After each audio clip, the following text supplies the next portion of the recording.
Hey guys, Philosopher here, and today I have the best war offense teams for the month of March 2022. I know what you're saying. Philosopher, it's already April, right in the beginning of April. Well, you know what? I wanted to get this out last week. I got a little caught up with all the test center stuff. So I'm bringing this to you a couple days late, but this really covers sort of where the meta is now before the full Darkhold team enters the game. I will do another tier list after it enters the game. And I will just say to you that the tier list is linked below. And I usually try to keep this pretty up to date. It is on my Discord as well, which is also linked below. But what I will just say is that what I do here in this video is I kind of explain what I'm seeing in the meta. And I usually like to have a few competitive wars, high-end competitive wars, before I get a sense of where the meta's at. And so what I'm doing is kind of giving a snapshot to you of what the meta looks like at the very highest levels of war. In other words, in the diamond alliances, the top few alliances where all the whales have all the teams built out. And I think that's valuable for you no matter what level of war you're at. In other words, if you're in Platinum 1 or Gold 4 or Platinum 2, it can be helpful to understand what's going on, what all the whales are doing, because I understand you may not have all the teams built out now, but in the future you will, right? There are some people currently right now building Shadowland, and what I can tell you about what happened in the past regarding Shadowland, as you saw these lists coming out, can tell you whether or not the team is worth investing in. So what I will just say at a high level is one big change that I've started to see at my level of war is that many more people are getting Dormammu. Obviously, that is very rare still in the game. Most people don't have Dormammu, but it's becoming more common. And I do think that as he gets more widespread, as more people get teal gear, it does change things up quite a bit. Because you really have to set aside one of these teams here in Tier 1 to take on Dormammu. So I will just say that I've moved in this month's tier list Eternals up.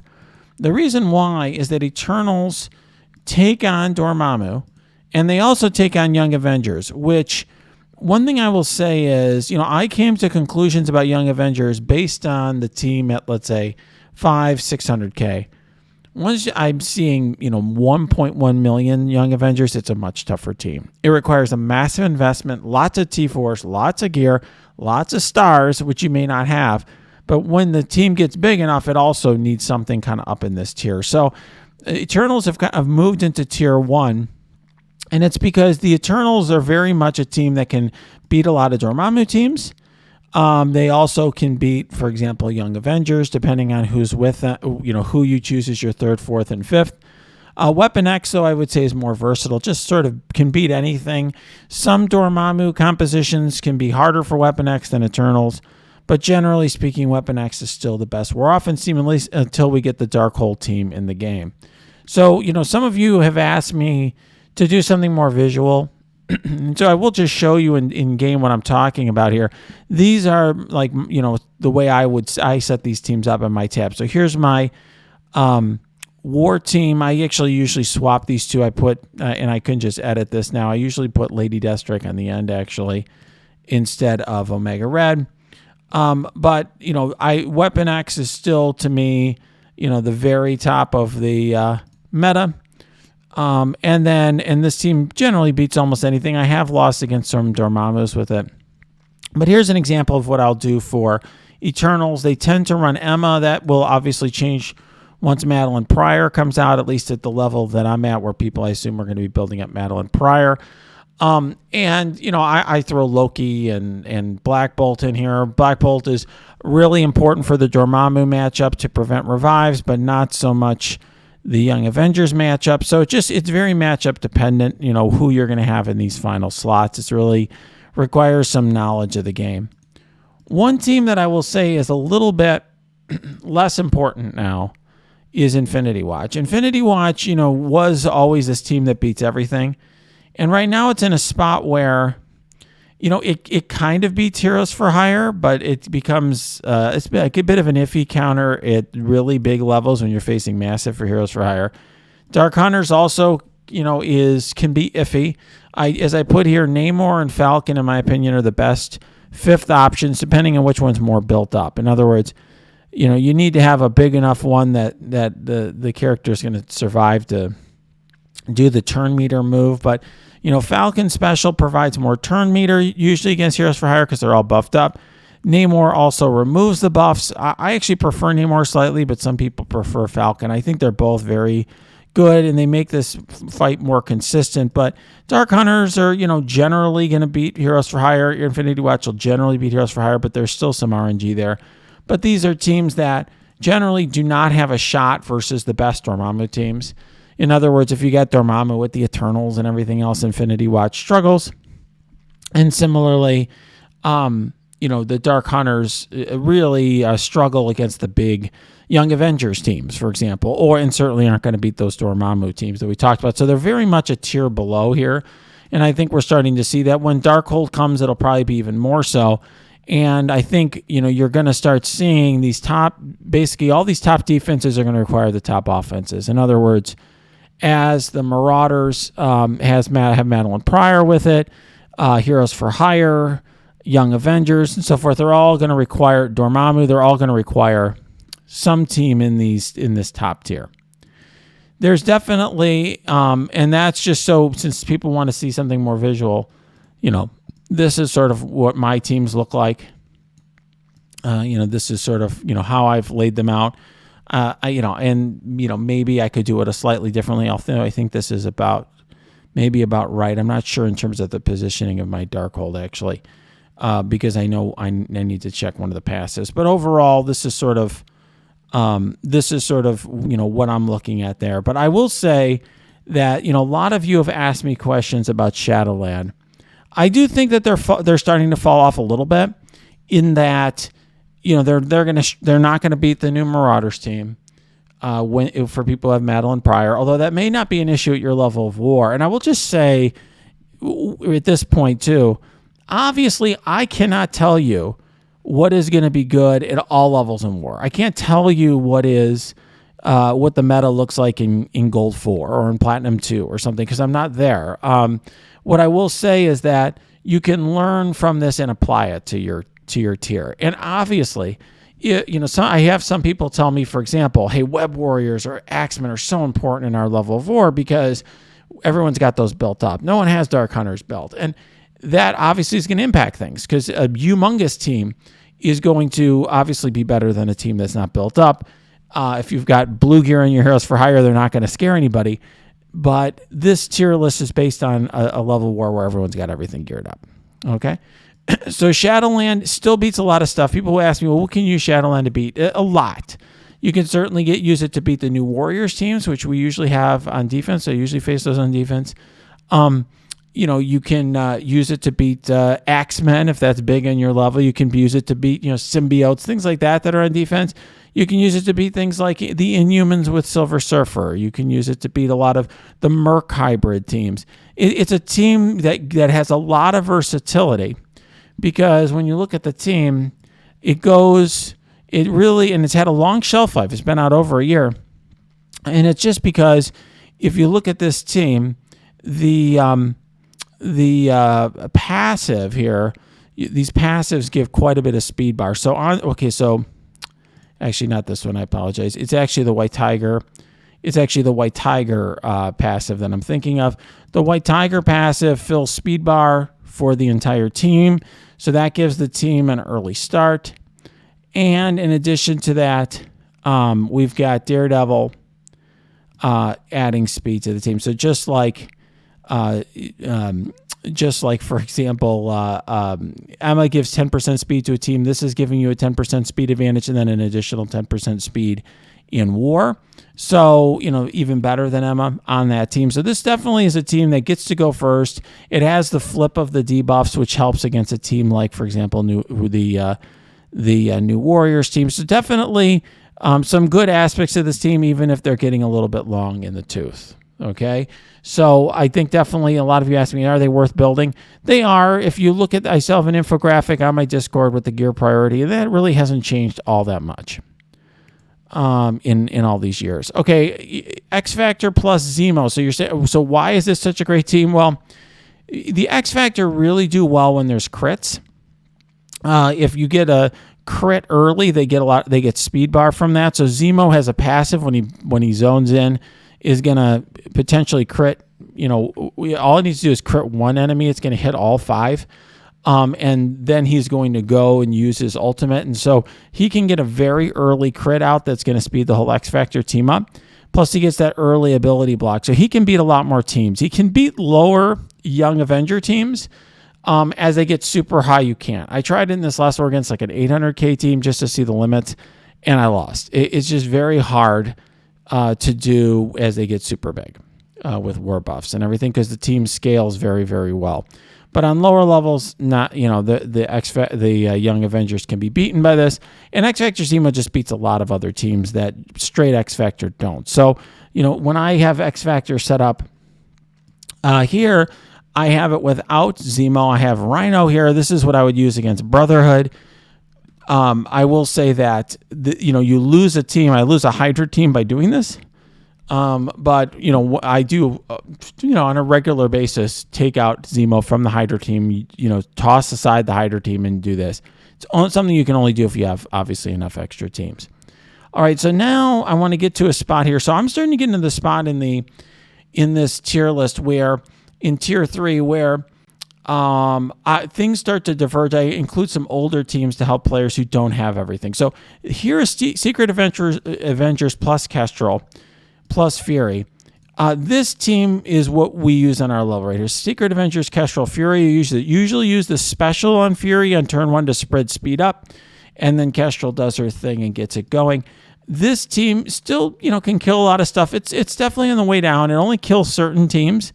People use it a lot against, for example, Uncanny Magic at my level. You can use it against Inhumans. It certainly, even without Kestrel, is going to beat a team like Black Order, but this is where we use our Kestrels. Kestrels, I think her value has gone down in war a decent amount since her heyday. So she's definitely, a very good character, but basically on this team for us.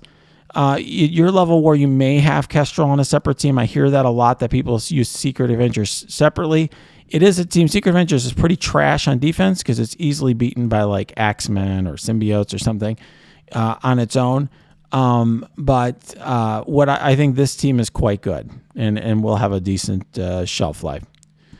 Brotherhood, Doom, Falcon is always on defense for us. This team without Falcon, Brotherhood, Doom, Magneto, Blob, Toad, Doom, and whomever is usually on defense for us at our level, but you can bring it to offense, particularly if you're punching up big. And one thing I get from people is like, just tell me what to set up on my defense.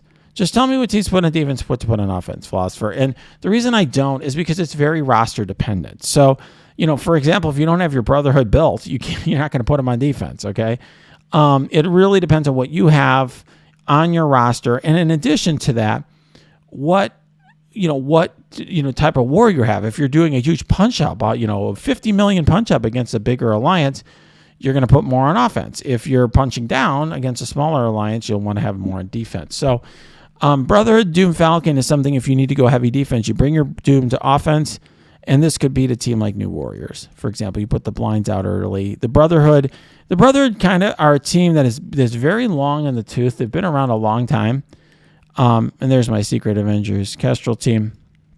But, Brotherhood, they've been around a long time, but they have one really good trick to them, and that trick has kept this team around for quite some time, and it's this here. On spawn, he gets all the speed bar, Magneto does, and then he just blinds everybody.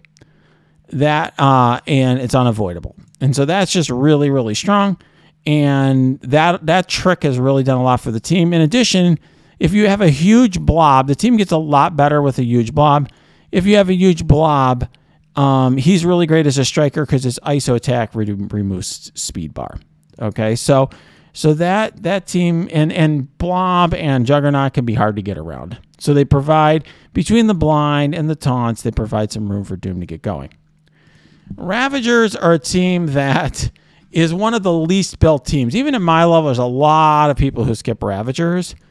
I think that even if you skip Ravagers, TChalla himself can be very good, particularly against Doom, and Surfer. But the team itself is as a whole team is quite good.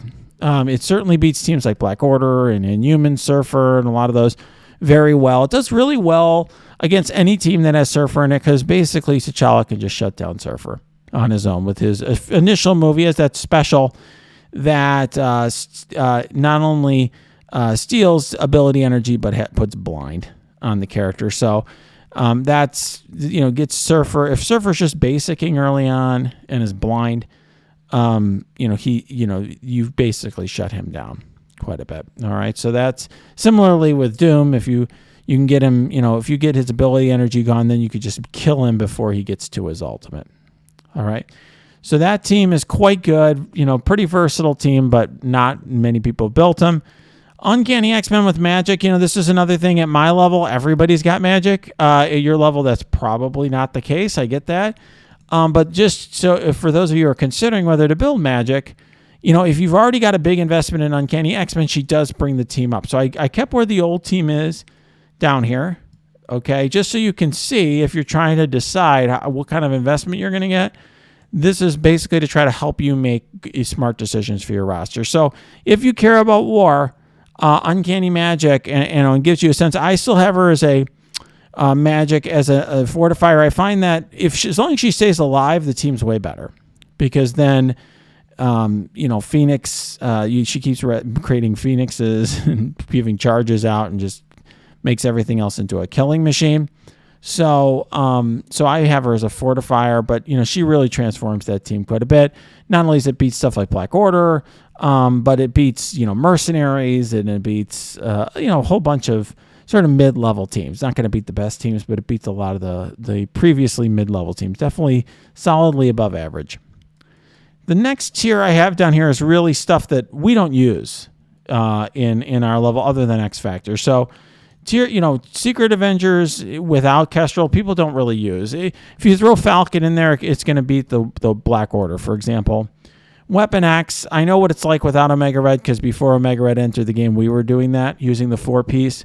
And a lot of you who don't have Omega Red, this is what you use, right? And it's okay. It can beat some stuff. It beats a lot of the old meta, but without Omega Red, not so good. I'm going to put it underline here so make sure people don't miss it. New Warriors is almost always on defense at my tier. I don't, but we have used it some on offense. And if you're going full offense, it can do okay. But it definitely creates, New Warriors is one of those teams that needs a good 4th and 5th. And people ask me sometimes, what are the good 4th and 5th characters? And I did put a list up here of some, obviously there's Shuri and, people can throw Yo-Yo as well. In addition, I have Black Bolt here. So there's plenty of options of just sort of decent characters you can throw in. Whatever you have built. It's really roster dependent what you throw in. But this team's kind of down here. Beats old meta. Beats certain teams. You really have to pick its spot. A team that doesn't have a lot of cleanses. A team that'll let you get off your ultimate from cloak early and just be unable to cleanse that is really where this team's going to shine. XFactor is a team that's really slipped quite a bit without Zemo. It's a good team, but it beats less than it used to. So XFactor was always pretty high in this list because it beat Doom teams like Brotherhood Doom, Uncanny with Doom, old Uncanny before Magic with Doom, but without Doom being as important as it used to be. Doom a lot of times now is thrown in with Dormammu, and then you can't use XFactor there. Doom sometimes is with mercenaries, and then this XFactor doesn't work there. So at my level, XFactor's become sort of like a team like you just use to beat something lower down the food chain. It beats Marauders for now until Madeline Pryor comes out. With the stat buffs, it easily beats it because Madeline Pryor is the piece of the team that nerfs the X-Factor. All right, now this is where we come up with stuff like Black Order, Astonishing X-Men, and so forth. So Black Order, often on defense at my tier. I have it currently on offense, but you can switch that back and forth. I see it both ways. Astonishing X-Men also on defense often in the tier that I'm at. Astonishing X-Men is great if your opponents use summons. Like if they put... their Secret Avengers on defense, or they put Sinister Six, anything that is a summon, then Axemen will get an additional 25% speed bar from Jubilee's passive whenever they kill that summon. But, otherwise they're just okay. They've kind of fallen off. So, this is a team, maybe at your level, they're your biggest team, and then I get it. But otherwise, they're basically, once you have everything built out, they've pretty much slipped down. Hydra 3.0, I'll give you a sense of what my team looks like so you can see. So the way the Hydra 3.0 team works at its core, so this, I just throw Ultron in it because Ultron, I think, works a little bit better than some of the other minions that I have built, better than Winter Soldier, and I don't really have a place for Ultron right now. But essentially the way this team works is that you have Grenadier as the highest damage dealer, and then and which is easy to do. Even though my Grenadier's gear tier 14 and my Zemo's gear tier 15, Grenadier has a super high damage stat, and I have him as a striker. I have Zemo as skirmisher to make sure he removes buffs.